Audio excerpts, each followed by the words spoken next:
써보려고 하니 쑥스럽고 어색하네요. 어색하지만 사연을 보내게 된 이유는 세상에 둘도 없는 특별한 제 며느리를 소개하기 위해서랍니다. 며느리는 저한테 정말 딸 같은 며느리였죠. 이렇게 말하니까 눈치 없이 며느리 괴롭힌 시어머니처럼 들리시나요? 그만큼 고부 사이는 세상에서 가장 어려운 사이라는 생각이 듭니다. 그렇지만 어렵다고 피할 수 있는 사이도 아니고 결혼해서 가정 꾸렸으면 시댁 처가할 것 없이 다 같은 가족이라고 생각해야겠죠. 결혼하고 우리 집, 너네 집 이렇게 따지는 것만큼 한심한 일도 없답니다. 모든 가정 불화가 저런 편가르기식 사고에서 시작되는 거예요. 저도 남편과 결혼해 아들 하나, 딸 하나 낳고 돈 때문에 별의별 고생 다 해봤지만 그래도 가족끼리 큰 소리를 내며 싸웠던 적은 없었습니다. 아마 남편과 제가 생각이 비슷해서 더 싸울 일이 없었던 것 같아요. 그렇게 같이 늙어갔으면 좋았으련만 남편은 아들, 딸 결혼식만 보고 손주들 크는 건 미처 다 보지도 못하고 세상을 떠났죠. 그때 남편은 눈을 감기 전 마지막으로 눈물을 흘리며 며느리 손을 잡더니 고맙다며 눈물까지 흘렸습니다. 죽기 직전 고맙다는 소리를 며느리에게 남기고 갈 만큼 저희 며느리는 남편에게 지극정성이었죠. 이런 남편도 처음에는 아들이 며느리와 인사를 온다고 했을 때 가장 걱정이 많던 사람이었어요. 왜냐하면 사돈댁에는 자폐증이 있는 사돈 처남이 있었는데 심지어 안사돈이 혼자서 돌보고 있다는 겁니다. 그때 남편은 자연스럽게 시간이 흘러 사돈 처남이 혼자 남으면 어떻게 될까 싶은 생각이 들었던 거예요. 팔은 안으로 굽는다고 그런 생각이 자연스럽게 들 수밖에 없지 않겠습니까? 연애도 아니고 결혼이니까 좀 더 신중하는 게 어떻겠냐면서 남편이 말했더니 아들이 남편을 보면서 단호하게 말했어요. 왜 걱정하시는지 아는데 저도 그 정도는 다 예상하죠. 근데 그 사람 정말 좋은 사람이에요. 자기도 힘들면서 더 힘든 사람한테 손 내밀 줄 아는 사람인데 이 여자 놓치면 저 이만큼 좋은 여자 다시 못 만날 것 같아요. 아들은 며느리가 정말 좋은 사람이라며 남편에게 단호하게 말하는데 그 눈빛을 보니 우리 아들이 제대로 임자를 만났구나 했습니다. 남편도 아들이 저렇게 나오니까 일단 데리고 집에 한번 오라면서 흔쾌히 말했죠. 사실 아들이 저렇게 좋다는데 반대할 마음도 없었어요. 우리가 장남에게 갖고 있는 신뢰가 있으니 분명 좋은 사람 만났을 거라고 생각하고 있었죠. 그래도 남편은 자폐를 앓고 있는 가족이 있다는 건 조금 다른 문제니까 한 번 더 생각해 보라는 의미로 했던 말이었습니다. 그리고 자식 이기는 부모 있겠나요? 자기가 좋아서 다 감수한다는데 저희 부부가 어떻게 말릴 수 있었겠습니까? 그래서 아들한테 얼굴이나 보면서 밥이나 먹자고 했던 거죠. 그 후 아들이 며느리를 데리고 집에 왔는데 참한 인상이 마음에 쏙 들었어요. 그래서 저도 모르게 계속해서 며느리를 보면서 질문을 쏟아내게 되는 겁니다. 그래서 저는 당황한 얼굴로 며느리한테 이렇게 말했어요.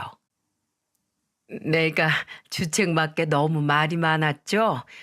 봉사활동 하러 갔다가 어떻게 둘이 인연이 됐나 궁금해서 나도 모르게 그만 말이 많았네. 아니에요. 궁금하신 거 편하게 더 물어보셔도 괜찮아요. 이 정도 물어봤으면 됐지. 궁금한 게 뭐 더 있겠어? 그게, 그런데 어째 머뭇거리는 며느리 모습을 보니까 저한테 할 말이 있어 보이는 거예요. 그래서 저는 며느리한테 그냥 편하게 말하라고 했죠. 그랬더니 며느리가 잔뜩 긴장한 얼굴로 저와 남편을 보면서 이렇게 말했어요. 어떻게 생각하실지 모르겠지만 저 자폐를 앓고 있는 남동생이 있어요. 혹시나 남동생 때문에 걱정하실까 봐 먼저 말씀드리면 동생 일로 종수 씨 힘들게 하는 일 없을 거예요. 죄송해요. 아직 무슨 일이 있는 것도 아닌데 지레 겁먹고 자진 납세하듯 사과를 하는 게 답답했습니다. 그래서 저도 모르게 며느리를 보면서 말했어요. 그런 일로 어디 가서 죄송하다고 하지 마. 그거 동생한테 상처 주는 거야. 그리고 살다 보면 우리 집이 내 집 되고 내 집이 네 집 되고 그러는 게 결혼이야. 그렇게 성 긋고 살 거면 왜 결혼해? 그냥 옆집으로 살지.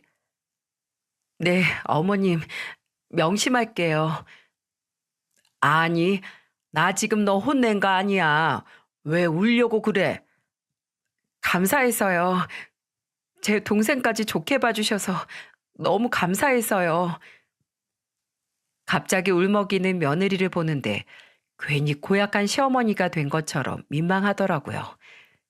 그런데 나중에 아들을 통해 들어보니까 며느리가 인사 오기 전에 가족 얘기를 어떻게 꺼낼지 고민했다는데 그동안 두 모녀가 힘들었겠다 싶었습니다. 속사정을 더 들어보니 바깥 사돈이 소방관이었는데 화재 현장에 출동했다가 사고로 돌아가셨던 거예요. 훌륭한 아버지를 닮아 며느리가 참 심성 바르게 잘 큰 것 같다는 생각이 들었죠. 그렇게 아들은 며느리와 결혼을 했고 두 사람은 슬하에 이남 일녀를 낳고 화목한 가정을 만들어가고 있었어요. 그런데 문제는 아들이 직업 특성상 해외 출장이 많다는 거였습니다. 그 덕에 며느리는 꼼짝없이 혼자서 자식 셋 육아를 감당해야만 했죠. 그런데 그 와중에 며느리는 저희 부부를 불러 저녁 대접까지 하려고 하는 거예요. 그때 아들이 출장 가서 집에 아들도 없는데 저희가 눈치 없이 가는 건 아닌가 싶었죠. 그래서 반신반의하며 일단 가긴 갔는데 며느리는 저와 남편을 반겨주더니 이렇게 말하는 게 아니겠어요? 제가 애들 데리고 가야 되는데 혼자서 새 데리고 가려니까 엄두가 안 나서요. 편하게 오셔서 저녁 드시고 손주들 보고 가세요. 저랑 남편은 손주들 보고 싶어도 혹시나 며느리가 힘들까봐 선뜻 못 오고 있었는데 며느리가 먼저 이렇게 초대해 주니까 얼마나 좋았는지 모릅니다. 다른 집은 하나 있는 자식도 힘들어 죽겠다면서 키운다는데 얼마나 기특해 보였겠어요. 야무진 며느리가 살림도 잘하고 시부모 챙길 줄도 아니까 남편은 입버릇처럼 며느리 자랑을 하고 다닐 정도였어요. 이제는 우리 며느리도 시집와서 가정 꾸리고 행복하게 사나 싶었는데 결혼하고 딱 5년 만에 안사돈이 암 선고를 받고 치료를 받다가 세상을 떠나고 말았죠. 평소 힘들어도 힘든 내색 한번 해본 적 없던 며느리가 세상 다 무너진 표정으로 멍하니 영정사진을 바라보고 있었어요. 그러다 제가 가서 며느리를 부르자 며느리는 저를 보고 갑자기 목 놓아 울기 시작했습니다. 어머니, 저 이제 어떡해요? 세상에 혼자 남은 것 같아요. 네가 왜 혼자야? 시부모에 남편에 자식도 셋이나 있고 사돈처남도 저렇게 떡하니 있잖아. 괜찮아. 내가 엄마 해줄게. 그냥 엄마라고 불러. 이 작은 어깨에 뭘 그렇게 많이 짊어지고 사는 건지 며느리는 정말 서럽게도 울더군요. 그 소리가 어찌나 슬프던지 저랑 남편도 그 소리를 듣고 함께 눈물을 훔쳤습니다. 그때 며느리를 달래다 한쪽 구석에 무표정한 얼굴로 눈만 깜빡이면서 주위를 두리번거리고 있는 사돈 처남이 보였어요. 그동안 두 모자가 많이 의지하며 살았을 텐데 이제 사돈 처남은 어떻게 살아가나 싶었죠. 그래서 모든 장례가 끝나고 아무래도 마음에 걸려서 아들한테 전화를 걸어봤습니다. 그랬더니 아들이 저한테 이렇게 말하더군요. 우리 집에서 같이 살게 될 것 같아요. 아내가 절대 혼자 둘 수가 없다고 하는데 어떡하겠어요. 그리고 시설에 보낸다고 해도 나도 마음 불편할 것 같아요. 그래, 잘 생각했다. 나도 하도 마음에 걸려서 어쩌나 싶어 전화한 거야. 마음 편한 대로 해줘야지. 그런 시설 보내도 네 아내 성격이면 매일같이 보러 갈 사람이야. 그러다 사람 몸만 상하지. 잘 생각했어. 아들과 며느리의 선택에 잘했다며 말은 했지만 워낙 아들이 출장이 많아서 며느리 혼자 괜찮을까 싶었죠. 보통 사람은 본능적으로 자기 편한 길로 가려고 한다는데 며느리는 자기 한 몸 힘들더라도 다른 가족만 편하면 다 괜찮아 보이는 사람 같았어요. 잘할 수 있을까 걱정이 앞섰는데 생각보다 며느리는 잘 해내는 것 같았습니다. 그런데 이제야 다 제자리를 찾아가나 싶었는데 운명의 장난처럼 제 남편이 췌장암 진단을 받게 된 거예요. 안사돈이 갑자기 떠나고 걱정된 마음으로 혹시나 해서 했던 건강검진에서 제 남편이 췌장에 문제가 있다는 걸 알게 됐죠. 워낙 초기 증상이 없는 병이라 정말 아무도 몰랐어요. 평소 식습관도 좋고 건강하다고 생각했는데 한 대 맞은 기분이었어요. 그래서 저는 며느리 힘든 걸 돌아볼 새도 없었고 오로지 남편 병간호에 매달려 있었죠. 남편이 수술을 받고 입원 중이었는데 며느리가 찾아온 거예요. 저는 애들이랑 사돈 처남은 어쩌고 왔나 했는데 그날은 아들이 집에서 쉬는 날이라며 무언가를 꺼내면서 말했습니다. 그런데 알고 보니 남편이 지나가는 말로 며느리한테 아들이 해외 출장 가면 그 먼 타국에서 잘 있는지 궁금하다고 했던 말을 기억하고 사왔던 거예요. 아무래도 전화 통화를 해도 얼굴을 못 보니 궁금한 게 많다던 말을 기억하고 사오더니 며느리는 남편한테 사용법도 알려주기 시작했습니다. 아버님, 이거 스마트폰인데요. 이걸로 얼굴 보면서 통화할 수 있어요. 잠시만요. 지금 한번 전화해보라고 할게요. 이렇게 말하더니 잠시 뒤 전화가 걸려왔고 손주들과 영상통화를 하는지 남편이 활짝 웃는 거예요. 영상통화 소리를 들어보니 유치원 다니는 둘째 손자가 큰 목소리로 말했습니다. 할아버지, 아프지 말고 건강하세요. 사랑해요. 둘째 손주의 재롱에 남편은 아픈 이유로 제일 활짝 웃어 보였죠.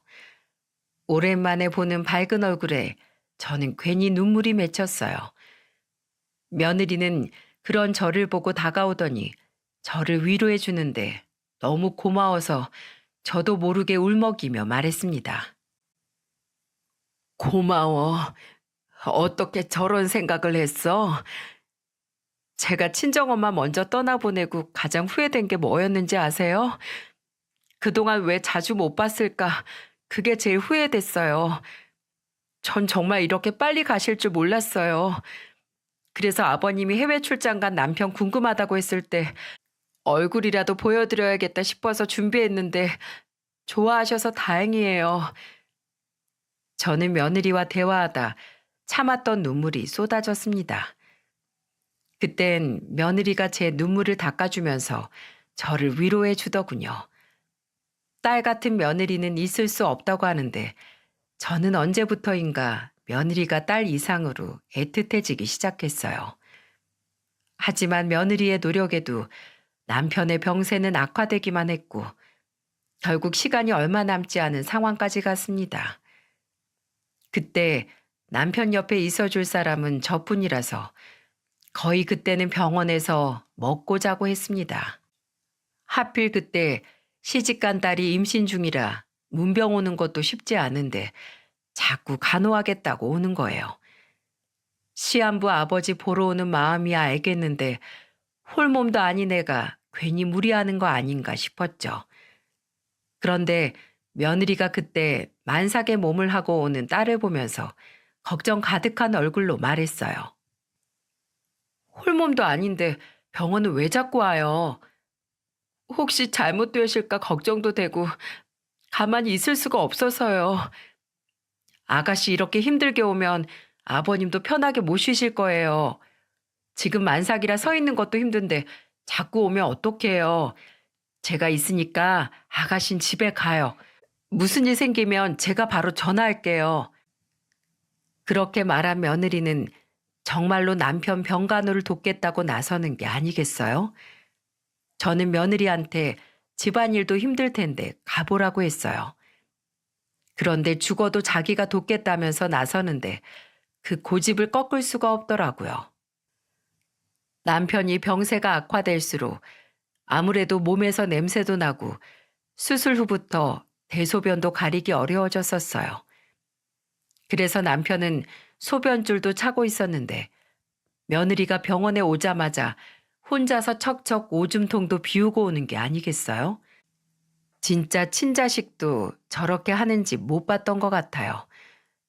한 번은 정말 아무렇지 않게 오줌통을 비우고 다시 오는 며느리를 보면서 놀라며 물었습니다. 내가 기저귀 갈아주면서 하면 됐는데 왜 그런 것까지 해? 누가 하면 뭐 어때요? 먼저 보는 사람이 하면 되는 거죠. 다른 사람들이 보면 네가 딸인 줄 알겠어. 제 말에도 며느리는 뭐가 어려운 일이냐면서 별거 아니라는 듯 말하는 거예요. 이런 며느리를 둔 저도 남편도 정말 큰 복처럼 느껴졌었죠. 보호자처럼 남편도 보살펴주고 아껴준 며느리 덕분에 그때는 힘든 줄도 모를 정도였답니다. 그래서 마지막 눈을 감기 전 남편이 며느리 손을 잡으며 고마웠다고 말해주는데 어찌나 눈물이 주책 없이 흘렀는지 몰라요. 그렇게 남편 장례를 치르고 집으로 와보니 이제야 남편이 떠났다는 게 실감이 났습니다. 그래서 저는 마음이 허하기도 하고 일로 바쁜 아들 대신 며느리를 도와주려 아들 집으로 갔어요. 이제는 제가 며느리를 도와줄 때라고 생각했으니까요. 그동안 오지 말라고 해도 기어코 시아버지 병간호하겠다며 왔다 갔다 하던 며느리였는데 이제라도 좀 쉬게 해주고 싶었습니다. 하지만 아들 집을 가보니 제가 아들 집에 간 게 며느리한테 일거리만 만들어주는 것 같은 생각이 드는 거예요. 왜냐하면 며느리가 저를 보고 있다가 제가 청소기라도 잡으면 얼른 달려와서 청소기를 뺐으며 말했습니다. 어머님, 괜찮아요. 그냥 저기 앉아 계세요. 내가 너 도와주러 온 건데 저기 앉아 있을 거면 내 집에 대자로 뻗어 있는 게 더 낫지. 여길 왜 왔겠어? 내 걱정 말고 방에 가서 잠이라도 좀 자. 애들 밖에 있을 때 잠이라도 자둬야지. 지금 네 몰골이 딱 피죽도 못 얻어먹은 얼굴이야. 그러니까 가서 좀 자. 저 정말 괜찮아요. 제 말에도 며느리는 그 자리에서 발도 못 대고 서 있기만 하길래 저는 며느리 팔을 끌고 안방으로 가며 말했습니다. 아이고 참, 말 안 듣는 딸 하나 생겼네. 쉬라면 좀 쉬라니까. 누가 보면 내 아들이 너 굶겨 죽이는지 알겠어. 안 되겠다. 오늘 저녁에 식구들 들어오면 삼겹살 구워 먹자고 해야겠다. 며느리 등 떠밀어서 겨우 쉬게 하고 저는 본격적으로 청소를 하기 시작했죠. 그때 사돈 처남이 제가 청소를 하니까 저를 따라서 걸레를 들고 먼지를 닦는 겁니다. 그동안 며느리가 청소하면 그렇게 했던 건지 곧잘 따라하는 모습을 보니까 철없는 아들 보는 것 같았어요. 그렇게 그날 저녁에는 며느리와 아들, 손주들, 사돈 처남까지 다 같이 모여 앉아서 고기를 먹었습니다. 이가 없으면 잇몸으로 산다고 며느리나 저나 가족 일은 슬프고 힘든 공허한 마음을 그렇게 서로의 존재만으로도 큰 위로를 얻고 있었어요. 그래서 저는 그날 이후로도 자주 왕래하면서 조금이나마 더 며느리를 도와주려고 애쓰고 있었죠. 그런데 어느 날부터인가 며느리와 점심을 먹고 있으면 며느리가 통 밥을 잘 못 먹는 것 같은 겁니다. 저는 이상해서 며느리한테 물었어요. 너 어디 아파? 요새 통 밥을 못 먹는 것 같다. 아니에요. 소화가 좀 잘 안 되는 것 같아서요. 소화제 먹으면 금방 괜찮아져요. 잔병이라고 무시하지 말고 병원 가봐. 내가 집 보고 있으면 되잖아. 또 아프면 그때 가볼게요. 걱정 마세요. 며느리가 잘 먹지도 못하고 계속 체하는 것 같다고 하길래 병원에 가서 검사 좀 받아보라고 했었죠. 그런데 며느리는 차일피일 미루기만 하고 안 가는 거예요. 그래서 제가 한 번은 병원 다녀오라고 내보낸 적도 있었습니다. 그날 며느리가 병원에 다녀와서 아무렇지 않은 얼굴로 저한테 이렇게 태연하게 말했어요. 별거 아니래요. 나이가 들면 원래 소화 능력이 떨어져서 그런 거라고 과식만 피하면 된대요. 네가 언제 과식했다고 그래? 밥은 새 모이만큼 먹고 살면서 그 의사 돌팔이 아니냐? 에이, 저 밥 말고 빵이나 과자도 많이 먹어요. 군것질을 많이 해서 그런가? 내일부터는 좀 줄여야겠어요. 병원에 다녀온 며느리가 별거 아니라면서 말하니까 그런가 보다 했어요. 그런데 일주일쯤 지나자 며느리가 저한테 이제는 집안일 도와주러 안 와도 된다고 말하는 겁니다.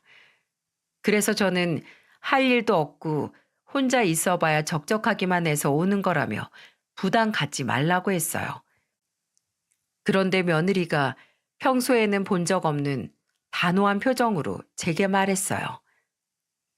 어머님, 솔직히 살림하는 거 시어머니한테 보여주고 싶어하는 며느리가 어딨어요. 그리고 저 어머님 오시기 전에 일부러 다 치워놔요. 그리고 해보니까 그게 더 힘들어요. 뭐? 아니, 내가 살림 못한다고 잔소리하는 것도 아닌데 왜 그런 짓을 해? 아무리 어머님이랑 가까워져도 저는 며느리잖아요. 여기 그만 오시고 어머님 나가서 취미생활이나 친구분들 만나면서 여가생활 하세요. 제가 너무 신경 쓰여서 그래요. 저는 그때 살림 보여주는 게 불편하다는 말에 조금 서운했어요. 근데 또 제가 오고부터 괜히 잔병치를 하는 게 스트레스를 받나 싶어서 그냥 알겠다고 했죠.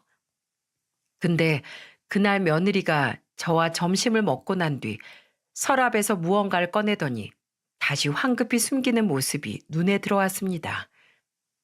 뒷모습만 봐서 뭘 하는지 몰라서 물어보고 싶었지만 불편하다는 말에 묻지도 못했어요. 근데 평소와 다르게 며느리가 뭘 했는지 알아야겠다는 생각이 계속해서 들기 시작하는 겁니다. 그래서 저는 아들한테 퇴근하고 집에 가면 거실 TV 밑에 있는 서랍장에 뭐가 있나 한번 보라고 했어요. 아들은 무슨 일 있냐고 물었지만 일단 며느리 모르게 한번 보라는 말만 했죠. 그리고 아들 전화만 초조하게 기다리는데 아들한테 드디어 연락이 온 거예요. 그런데 아들은 의아한 목소리로 저한테 이렇게 묻는 겁니다. 서랍장에 약봉투가 있는데 이거 어머니 약이에요? 뭐? 약봉투? 얼마나 있는데? 꽤 많은데요. 한 2주치 되려나? 그거 내 약 아니고 며느리가 아까 몰래 먹던데 혹시 어디 아픈 거 아니냐?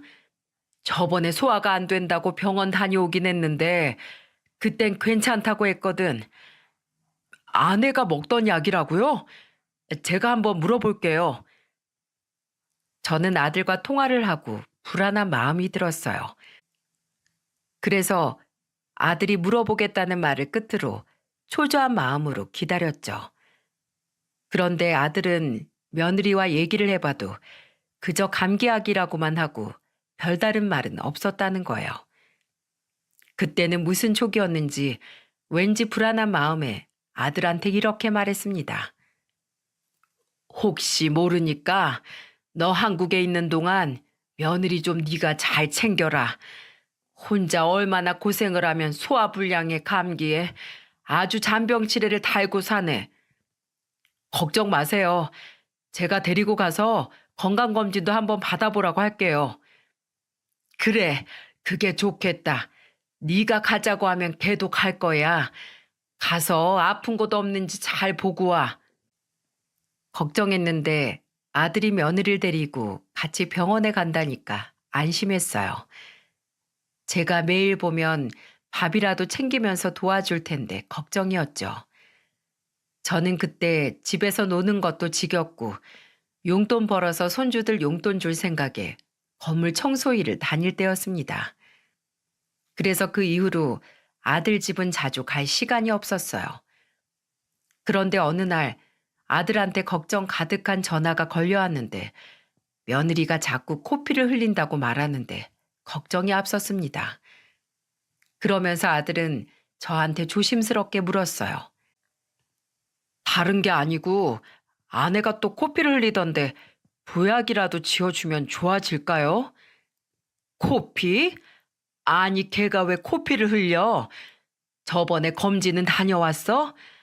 거기서는 뭐래? 제가 병원에 예약해줘서 혼자 다녀오긴 했는데 아무 이상이 없대요. 그래서 진짜 몸이 허약해져서 그런가 하고 보약을 지어볼까 하고요.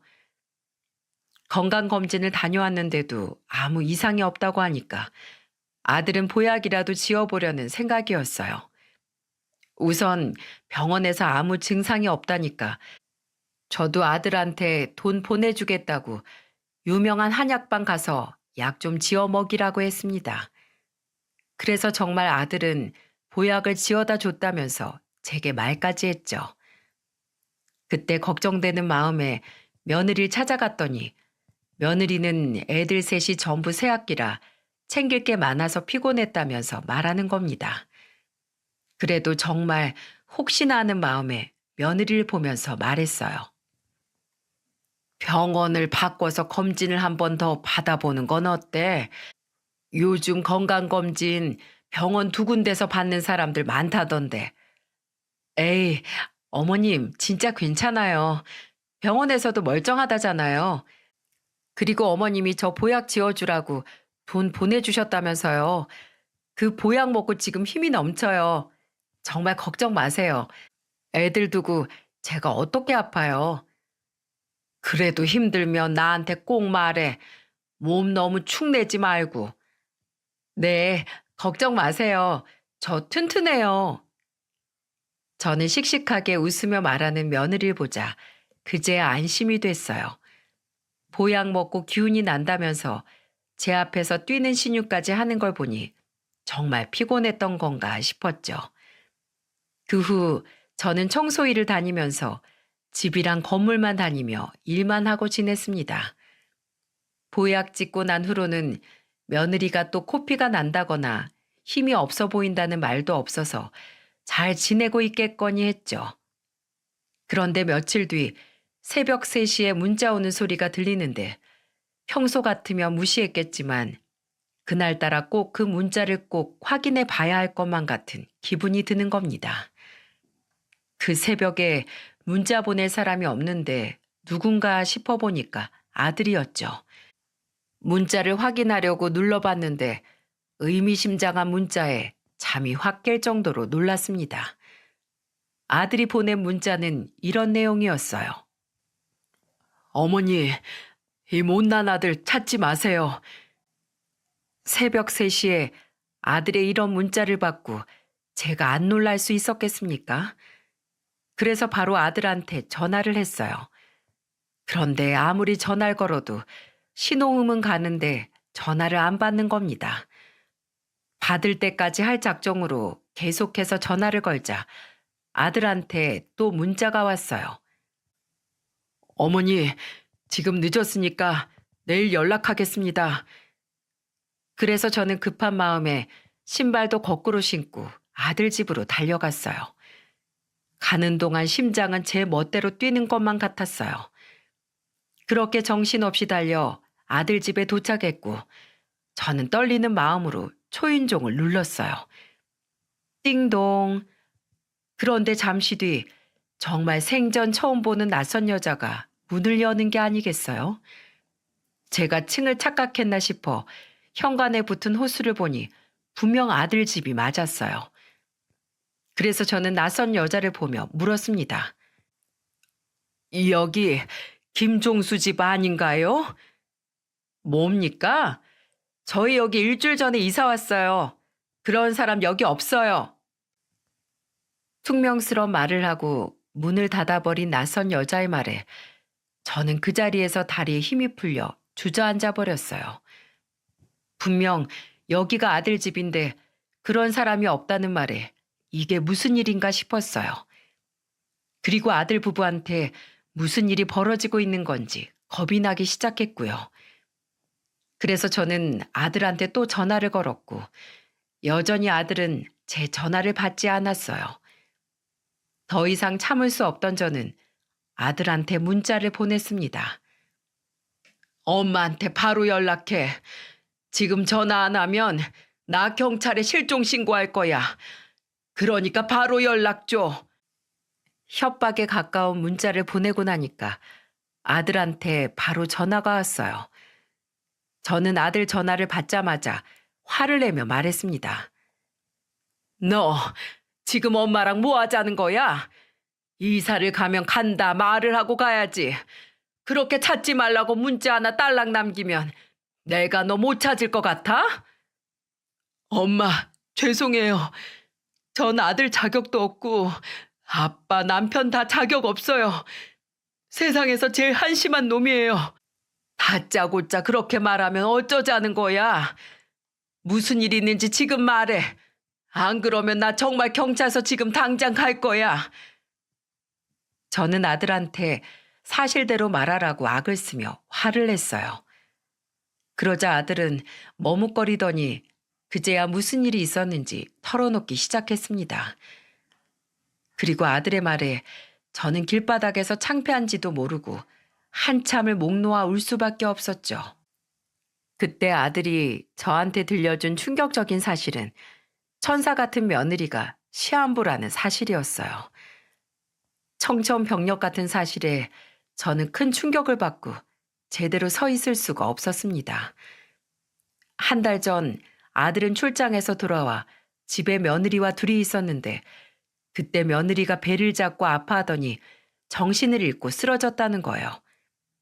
그래서 119를 불러 병원으로 가서 검사를 해보니까 며느리가 위암 말기였다는 겁니다. 놀라서 하얗게 질린 얼굴을 한 아들을 보며 의사가 안타까운 목소리로 이런 말을 했다고 하더군요. 이 정도면 환자분이 많이 고통스러우셨을 텐데 환자분이 많이 힘드셨을 거예요. 이걸 어떻게 참으셨는지 모르겠네요. 그리고 지금 진행이 많이 된 상태라 수술하기에는 이미 늦었습니다. 의사 말을 듣고 아들은 그동안 자신이 아내가 아픈 줄도 몰랐다는 사실에 고통스러웠다고 했죠. 의사 면담을 마치고 아들이 응급실에 누워있는 며느리한테 갔는데 며느리가 눈물 범벅이 된 얼굴로 아들을 보며 이렇게 말했다고 했어요. 나 치료 어려운 거 알고 있었어. 그래서 말 안 했던 거야. 그리고 나 병원에서 죽을라 기다리면서 의미 없는 치료 받기 싫어. 의미 없는 치료가 어딨어. 혹시 수술 잘 될 수도 있는 거잖아. 나 가망 없어. 내 몸 내가 잘 알아. 그러니까 나 집에 가서 조금이라도 더 애들이랑 내 동생이랑 있게 해줘. 부탁할게. 아들은 며느리가 울면서 애원하니까 거절할 수 없었고 결국 치료를 포기하고 집으로 돌아왔던 거예요. 며느리는 손주들과 사돈처남 앞에서 아무 일 없던 듯 씩씩한 척 웃으면서 인사를 하는데 아들은 그 모습을 도저히 볼 수가 없었다고 했어요. 그래서 아들은 회사를 그만두고 산 좋고 물 좋은 전라도로 내려가 며느리가 남은 생을 편하게 쉴 수 있도록 해주려던 배려였죠. 그리고 그날 밤 속상한 마음에 혼자서 술을 마시던 아들이 제게 문자를 보냈던 거였고요. 저는 믿을 수 없는 현실 앞에 며느리가 걱정되기 시작했고 당장 며느리를 보러 가겠다 했어요. 그래서 아들한테 울먹이는 목소리로 말했죠. 거기 주소 보내. 이 엄마도 거기 갈게. 아내가 어머니한테는 절대 말하지 말자고 했어요. 아버지도 암으로 돌아가셨는데 자기 보는 거 힘드실 거라고 숨기고 싶대요. 그래서 제가 회사 그만두고 아내랑 애들 천안까지 데리고 온 거예요. 앞으로 제가 이렇게 전화로 소식 전해드릴게요. 세상에 그런 말이 어딨어. 며느리도 자식인데 내가 여기서 어떻게 편히 있냔 말이야. 금방 갈 테니까 너 거기 꼼짝 말고 있어. 저한테 알리고 싶지 않다는 며느리의 뜻은 알지만 저는 그때 며느리 마음 헤아릴 정신이 없었습니다. 하던 일을 정리하고 저는 짐을 챙겨서 전라도로 갔어요. 가는 내내 초조해서 손에서는 땀이 날 정도였습니다. 그렇게 한참을 달려 도착한 곳에는 창백한 얼굴을 하고 서 있는 며느리가 보였어요. 울지 않고 덤덤하게 반가운 얼굴로 마주하려 했는데 아픈 얼굴로 서 있는 며느리를 보자 눈물부터 쏟아졌습니다. 저는 짐도 땅바닥에 내려두고 아픈 며느리를 끌어안으며 말했어요. 아이고 연정아, 이게 뭐야? 왜 엄마한테 말 안 했어? 죄송해요. 이런 모습 보여드리고 싶지 않았어요. 아버님 떠나보낸 지 얼마나 됐다고 제가 또 이런 모습을 보여요. 며느리는 끝까지 제가 힘들까봐 차마 하지 못했던 진심을 전했습니다. 어떻게 이런 상황에도 저를 먼저 생각할까요? 정말 답답할 만큼 착해 빠진 며느리를 왜 하늘은 먼저 데려가려는 건지 차라리 며느리를 여기 두고 제가 대신 죽고 싶을 정도였어요. 저는 눈물에 제외를 하고 아들 부부와 손주들 그리고 사돈 처남이 지내는 집 안으로 들어갔어요. 창밖으로는 산이 보이고 계곡물 흐르는 소리도 들리는 아주 한적한 곳이었죠. 서울에서 이곳으로 내려오길 참 잘했다는 생각이 들었습니다. 그리고 그곳에서 저는 며느리와 마지막 시간을 같이 보내겠다 다짐했어요. 제가 어떻게 얼굴만 보고 다시 갈 수 있었겠습니까? 거기서 며느리가 저에게 보여준 사랑만큼 보답하고 싶었어요. 그날 며느리와 다 같이 거실에 앉아 있는데 며느리가 황급히 화장실로 뛰어들어가는 거예요. 저는 아이들과 사돈 처남이 놀랄까봐 아들한테 데리고 마당으로 가라고 했습니다. 아직 아이들과 사돈 처남은 모르고 있어서 저는 최대한 멀리 가 있으라고 했어요. 그렇게 아들이 다 데리고 나가는 걸 보고 저는 화장실로 쫓아갔습니다. 며느리는 구토를 하다 배를 부여잡고 쓰러졌어요. 저는 손을 잡아주며 침착하게 말했습니다. 엄마 여기 있어. 걱정 마. 애들 지금 집에 없으니까 아프면 아프다고 소리쳐. 저 너무 아파요. 진짜 죽나 봐요. 아직 우리 애들 교복 입은 것도 못 봤는데 조금만 더 살고 싶어요. 너무 무서워요. 지금이라도 병원 가자. 아무 걱정 말고 좀 가자. 내가 너 이렇게 아픈 거 못 보겠어서 그래. 저 가망 없어요. 근데 저 어릴 때 소원이 뭐였는 줄 아세요? 가족들끼리 여행 가는 거였어요. 어릴 때는 남동생이 지금보다 상태가 안 좋아서 사람들 눈치 본다고 못 갔어요. 그래서 저 지금 무섭고 두려운데 너무 행복해요. 가족 여행이 소원이었다는 며느리의 말에 저는 주저앉은 며느리를 끌어안고 같이 울었어요. 아들과 결혼하고도 아이 셋 낳고 키우다가 안 사돈 장래에 시아버지 병간 후에 우리 며느리 참 고단한 인생이다 싶었습니다. 그래서 저는 며느리를 끌어안고 달래며 말했어요. 내일 엄마랑 시내 가서 옷 사러 가자. 원래 놀러 가기 전에 옷 사 입는 거야. 김밥 재료도 사와서 도시락 싸서 우리 근교로 어디든 가야지. 제가 며느리한테 이렇게 말하자 며느리는 희미하게 웃어 보였습니다. 그래서 그날은 며느리를 쉬게 했어요. 그리고 아들한테 내일 근교로 나가자고 말했죠. 아들은 좋은 생각이라며 말했고 저 얘기를 들은 손주들은 아무것도 모르고 신나했습니다. 덩달아 들떠 보이는 사돈처남을 보자 며느리가 원하던 게 이런 거구나 하고 그제야 그 마음이 이해가 갔어요. 다음 날 저는 며느리랑 둘이 나가 예쁜 옷을 한 벌 사줬습니다. 어찌나 곱던지 왜 저런 옷을 이제야 사줄 생각을 했을까 싶더라고요. 며느리가 어색한 얼굴로 괜찮냐면서 묻는데 제가 엄지를 들어 보이며 말했습니다. 아유, 곱기도 하지. 네 집 딸인지 남자들이 줄을 서겠다. 잘 어울리네. 너무 예쁘고 곱다. 제가 이렇게 말하자 옆에서 그 모습을 본 점원이 이렇게 말했어요. 어머님이랑 따님이 사이가 참 좋아 보여요. 이렇게 모녀가 같이 오는 손님들 보면 너무 부러워요. 우리 딸이 날 닮아서 인물은 어디서 뒤처진 적이 없어요.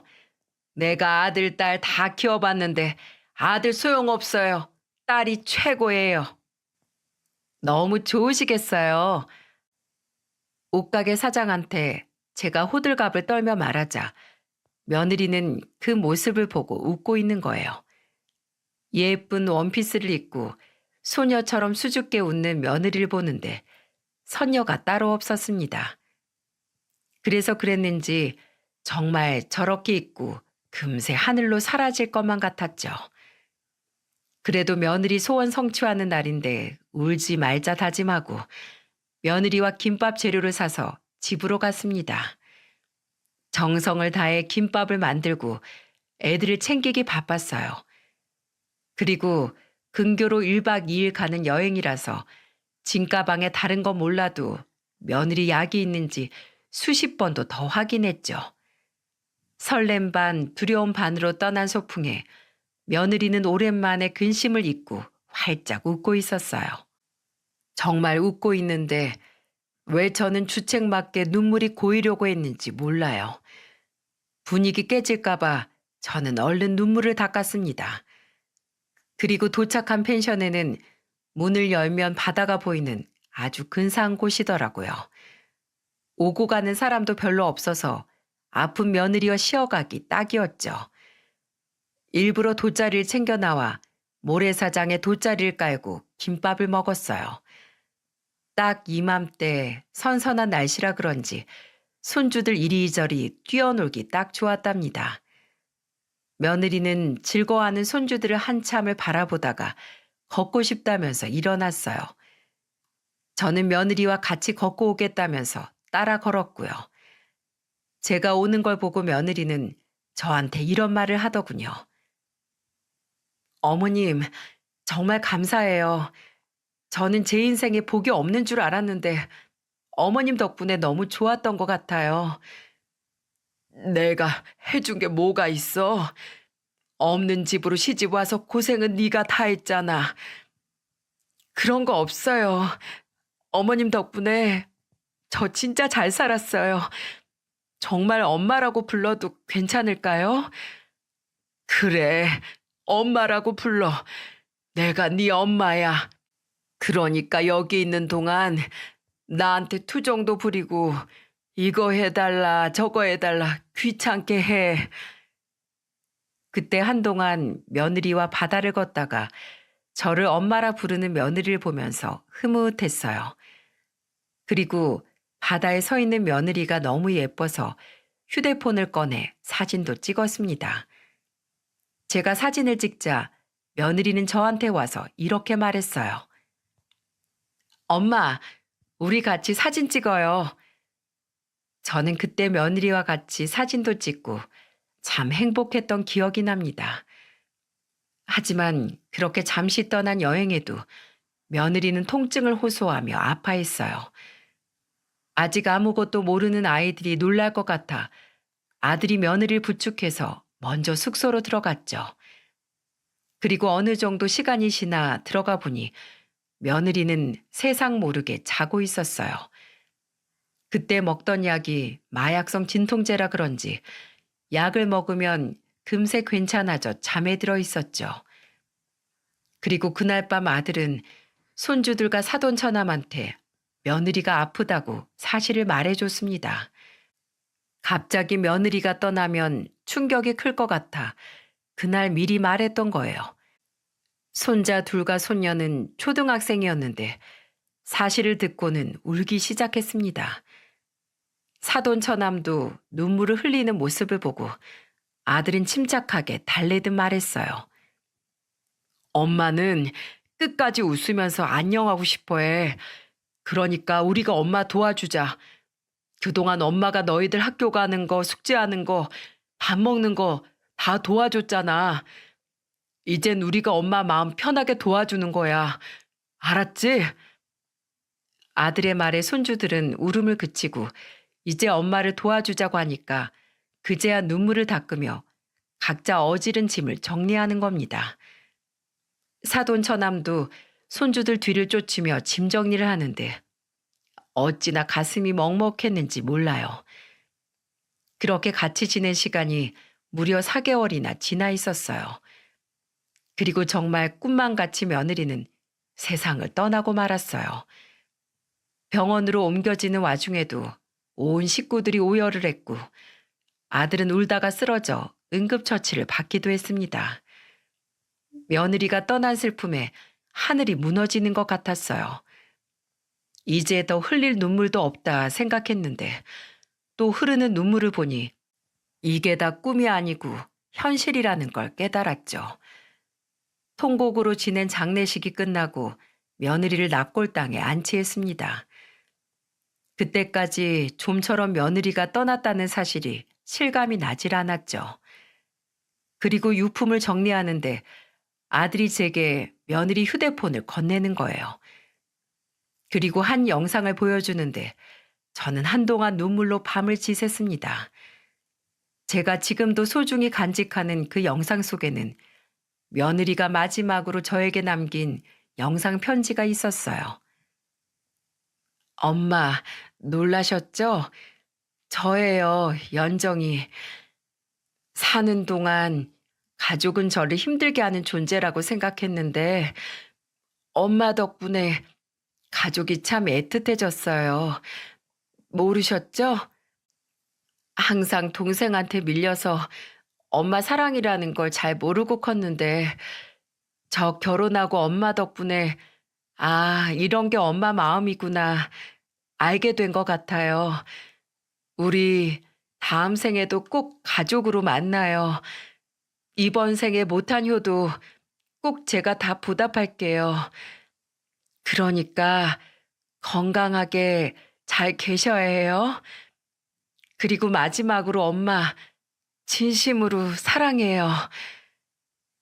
저는 지금도 며느리가 생각날 때면 이 영상을 꺼내봅니다. 이제는 하도 봐서 외울 정도로 들었던 말인데 며느리 목소리가 듣고 싶어서 2년이 지난 지금도 자꾸 보게 되네요. 그날 이후 저희 가족은 많은 변화가 있었는데 가장 큰 변화는 아들과 손주들 그리고 사돈 처남까지 6식구가 함께 살고 있답니다. 주변에서는 사돈 처남 시설에 보내라고 했지만 저는 애초에 그럴 생각이 전혀 없었어요. 이제는 한 가족이니까 당연히 같이 살아야죠. 원래 사돈 처남은 어려운 문제가 생기면 바로 누나를 부르는데 이제는 다른 말을 알려주고 있어요. 요즘에는 저를 제법 잘 따라서 저는 말을 이렇게 알려주고 있답니다. 나 따라 해봐. 엄마. 엄마.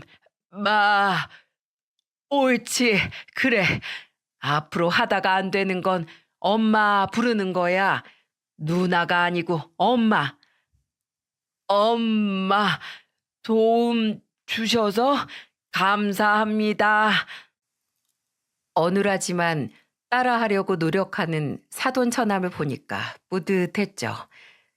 그리고 제가 도와주는 게 고마운지 고맙다는 말을 듣고 찡하기까지 했어요. 이제 손주들도 제법 자라서 말 안 해도 자기 일은 잘 알아서 잘 챙깁니다. 그런데 한 번씩 가족 사진을 가져오라는 숙제가 있으면 힘들어해요. 그 빈자리를 제가 완전히 채워줄 방법은 없겠죠? 완전히 며느리의 자리를 채울 수는 없겠지만 그저 옆에서 힘들지 않게 이끌어주려고 노력 중입니다. 아들은 6식구 가장으로 역할을 다하기 위해 다시 회사원으로 열심히 살고 있어요. 예전보다 돈은 덜 벌지만 출장을 많이 가지 않는 곳으로 갔는데 그 이유가 아이들과 시간을 보내기 위해서랍니다. 엄마의 빈자리를 느낄 아이들에게 든든한 아빠가 되어주고 싶다네요. 이 정도면 하늘에 있는 며느리도 흐뭇해하고 있겠죠? 먼 훗날 다시 만날 며느리에게 그동안 정말 열심히 살았다고 당당하게 말하는 날까지 열심히 살아볼게요. 여러분들 많이 응원해 주세요.